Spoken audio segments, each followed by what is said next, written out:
What's up guys, it's me, Motoyan, and I'm back with another video. So for today's video guys is isi-share ko sa inyo yung ginawa nating solusyon sa nakaraan nating issue sa ating EasyRide 150p. So for today's video guys, papakita ko sa inyo kung paano ko ginawa ng solusyon yung mga past issue na encounter natin. So papakita ko sa inyo guys yung hard starting ng motor natin na isang issue ng EasyRide 150p. So hindi pa rin naayos yung kaliwang brake lever na issue natin guys about sa pagpapastart ng motor. Tingnan nyo, wala pa din. Yan. So dito muna tayo sa right na lever. So ito siya guys pag cold start. So unang start nyo to ngayon guys, ngayong araw. So yan, tingnan nyo guys, mamamatay yan mamaya. Biglang bababa yung RPM nya. Yan, tumataas din. So isa ito sa mga issue guys ng EasyRide 150p pag cold start. Yan, namamatay siya. So siguro ganun talaga pag carb type yung motor. Start natin ulit. Yan, medyo namamatay na siya. Mahirap na siyang pandarin guys. So dapat bigyan natin ng gasolinador. Yan, para umandar siya. So yun lang. Issue talaga guys ng EasyRide 150p, hard starting talaga.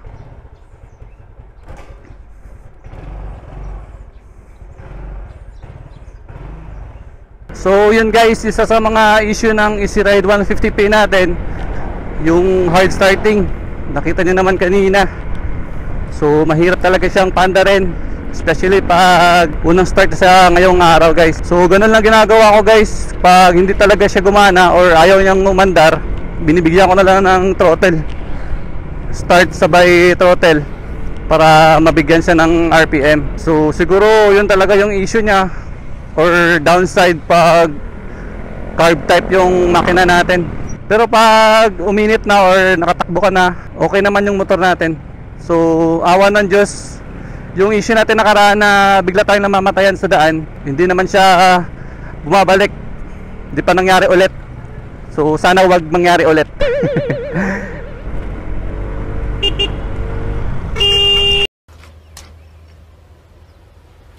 Wait a minute. Who are you? Gusto ata ako pakamatay ng bata guys. May insurance siguro yun. So for today's video din pala guys, gusto kong magbigay shoutout sa lahat ng mga nagko-comment sa video natin, especially sa last vlog natin guys. So ipa-flash ko lang sa screen yung mga nag-comment. Oh, thank you so And much. nagbigay rin ng mga suggestion about sa issue ng ating motor, yung mga owner din ng EasyRide 150p. So maraming salamat po sa mga nagko-comment and nagbibigay ng suggestion. Malaking tulong po talaga to sa akin, especially sa mga manonood natin na balak na kumuha ng EasyRide 150p. About din pala sa issue ng kapalodo natin sa likod guys, yung sinabi ko nakaraan na maingay. Niya sa likod, So guys, may dito. mas madaling solusyon lang pala doon guys. Maingay siya guys. Yung ginawa natin is hinigpitan lang natin yung mga tornilyo niya sa likod. Kasi ngayon hindi na siya maingay. Maluwag lang pala guys. So simula kasi nung kinuha natin to sa kasa, wala tayong hinigpitan ng mga tornilyo. So siguro masasuggest ko sa inyo na especially sa mga kukuha ng motor ng EasyRide 150p, siguro sabihan nyo yung mekaniko ng Motorstar na higpitan lahat ng dapat higpitan sa motor natin. Kasi pag maluwag, yun magbibigay ng or magkukos siya ng ingay. Meanwhile, So withdraw muna tayo dito guys. So yun guys, nakatapos na natin mag-withdraw. So sad to say, ayaw pa rin gumana ng left na lever natin pagpapastart. So right pa rin gamitin natin. So nakita nyo guys, ngayon okay na yung motor natin pag magpapastart na tayo ng motor. Di kagaya nung kanina, nung cold start pa lang, may kahirapan siyang pandarin. So yun nga, pag patakbo nyo na siya ng mahaba or kahit ilang kilometro, magiging okay na ulit yung starting ng motor natin guys. So yun nga guys, sabi ko kanina, na about sa tapaloda ng ating motor sa likod is okay na. So higpitan lang natin yung mga tornilyo guys. Ganun lang gawin natin. Sabihan lang natin yung mekaniko or kahit tayo na lang check natin yung mga tornilyo natin sa motor and higpitan na natin. So yun nga lang, sad to say, ganun pa rin yung issue natin sa left lever natin na pagpa-start. Hinigpitan ko rin yung mga yung mga tornilyo guys, kasi may nag-comment na higpitan ko lang. Ganun pa rin, sad to say talaga, ayaw pa rin gumana. So siguro papaayos na lang natin to sa kasa guys, kasi kahit galaw-galawin ko siya, ayaw pa rin gumana. Siguro baka putol na yung wiring dito. Gusto ko rin pala guys magpasalamat sa mga nagko-comment or nagsasuggest na about sa next na content natin. So baka sa susunod na content natin guys, pag magkaluwag-luwag tayo ng schedule, maglo-long ride ulit tayo and then kunin natin ulit yung fuel consumption ng motor natin guys after break-in ng motor. Kasi yung motor natin ngayon guys is naka second change oil na, pangalawang change oil na natin. So yung ginamit pa rin natin na engine oil is yung pang Honda na 10W30 na fully synthetic guys. Kasi maganda yung outcome ng engine oil sa ating makina dito sa Easy Ride 150P, kaya ganito pa rin yung gamit natin. So sa mga nagtatanong kung anong magandang oil sa Easy Ride 150P, so ito guys, masasuggest ko sa inyo, ito yung Honda oil na 10W30 fully synthetic. Maganda yung fully synthetic guys, especially pag naglo-long ride kayo. Kasi guys, pag fully synthetic yung gamit niyo is hindi siya mainit sa makina, lalo na kung malayo ang biyahe yung gagawin ninyo. Pero pag mga city riding lang, okay din naman yung mga semi-synthetic or yung siguro yung tawag doon is ordinary oil. Pwede na yun pag dito lang kayo sa city riding. So tayo, minsan naman tayo mag long ride, pero yung ginagamit pa rin natin is fully synthetic. Kasi magkano lang naman yung difference guys ng oil natin sa ordinary tsaka sa fully synthetic, kaya doon na tayo sa fully synthetic. Tsaka meron din kasing maraming good feedback pagdating sa fully synthetic na oil.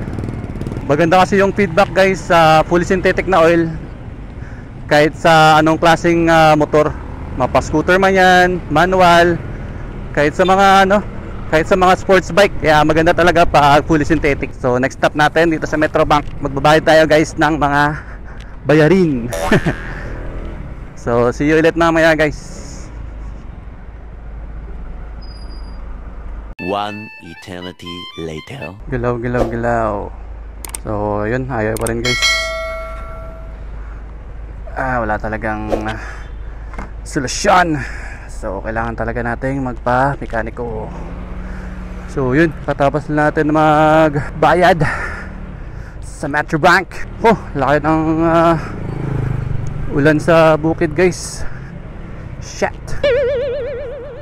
laki ng ulan. So yun guys, despite sa mga nagsilabas ang mga issue ng Easy Ride 150P, so for me guys is mga minimal lang yun guys. So magagawa naman yun ng paraan. And still marirecommend ko pa rin yung Easy Ride 150P, especially sa mga nagbabalak na kumuha ng bagong unit nito ng ating Easy Ride 150P. Sa mga nagtatanong or sa mga nagdadalawang isip, kasi may mga isyong nagsilabas.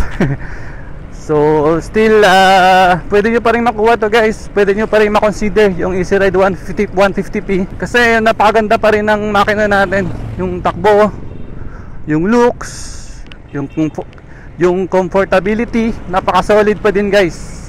Yan tignan nyo yung ilaw natin sa likod ng sasakyan, flash, diba? So wag na kayong magdalawang isip guys. So kumuha na kayo ng Easy Ride 150P ng Motorstar. So siguro may isang issue din yung Motorstar lang. Medyo matagal yung releasing ng ORCR nila guys, kasi nasa 3 months na yung motor natin. Hanggang ngayon wala pa rin yung ORCR natin, yung Xerox. So maganda sana yung motor, quality. So saan ka pa? Mura na, quality pa yung looks, quality pa yung makina. Kahit sa mga aftermarket na mga accessories, meron ka mahanap sa mga parts. So wala, sulit na sulit talaga yung motor natin guys. So we are happy and satisfied despite sa mga issue na lumabas. Kasi minimal lang naman, magagawa ng paraan yun guys. So kaya 4 keeps na tong motor na to guys. So solid. So dito ko na lang tatapusin yung video ko guys. So salamat sa mga nanood. Subscribe for more. This is Moto Yan. Ingat kayo lagi. Peace.